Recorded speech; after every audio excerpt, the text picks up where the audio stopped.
નમસ્કાર દર્શક મિત્રો, દિલોક સત્તા શોમાં આપનું સ્વાગત છે। ઉત્તરાયણ એટલે મકર સંક્રાંતિ આ એક એવો તહેવાર છે કે જેને તેની તારીખ મુજબ જ ઉજવવામાં આવે છે।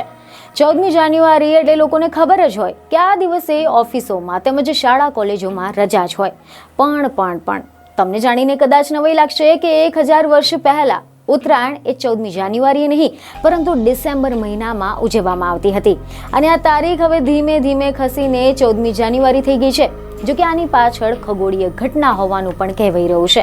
આમ તો ભારતીય કેલેન્ડર મુજબ મહિનાઓ, તિથિઓ તેમજ તહેવારો ચંદ્રની કળાના આધારે ગોઠવવામાં આવેલા છે અને આથી જ કરીને દેશના તમામ તહેવારો, ધાર્મિક ઉત્સવોનું આયોજન એમાં જે કેલેન્ડર મુજબ જ કરવામાં આવે છે।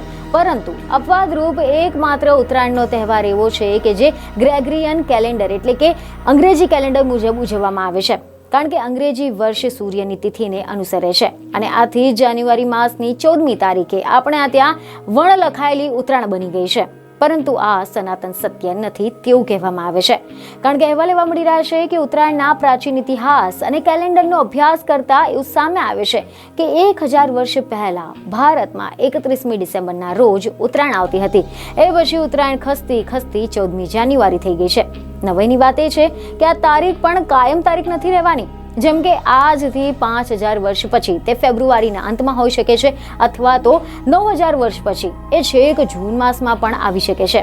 તો આ સિવાય એક અહેવાલ એવા પણ સામે આવ્યા છે કે ઉત્તરાયણના સમયે સૂર્ય પૃથ્વીની આજુબાજુ પોતાની પરિભ્રમણની દિશામાં પરિવર્તન કરીને થોડો ઉત્તર દિશા તરફ ખસતો જાય છે અને આમ સૂર્યનું ઉત્તર તરફ ખસવાનું ચાલુ કરે તે દિવસને ઉત્તરાયણ તરીકે ઓળખવામાં આવે છે અને ઉત્તરાયણનો પ્રારંભ 21 થી લઈને 22 ડિસેમ્બરથી થાય છે। બીજને ખબરો સાથે ફરી મળીશું। ધન્યવાદ।